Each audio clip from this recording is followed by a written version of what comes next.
রোজা অবস্থায় কোনো ব্যক্তি যদি সফরে বের হয় তাহলে তার বিধান কি? সফরে বের হলে মুসাফির রোজা রাখবে নাকি রাখবে না?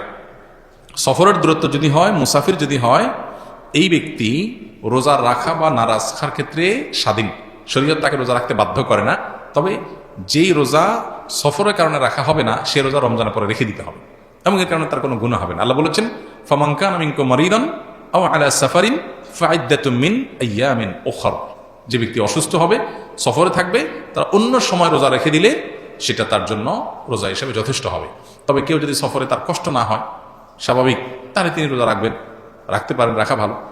আর যদি কারোর কষ্ট হয়, তার জন্য বরং কষ্ট না করে, সফরে আল্লাহ সুযোগ দিয়েছেন যেহেতু, সে অপশন নিতে পারে, নেওয়া উচিত। নবী সাল্লাল্লাহু আলাইহি ওয়াসাল্লাম থেকে এটা প্রমাণিত এবং এটাতে কোনো হেজিটেশন করা উচিত না। হ্যাঁ, অনেকে এমন আছেন যে রমজান পরে আমার আর রাখা কঠিন, কাজে রাখার সুযোগ হয় না, হবে না, তাহলে আমার কষ্ট হচ্ছে না, তাহলে তার জন্য রাখা উত্তম।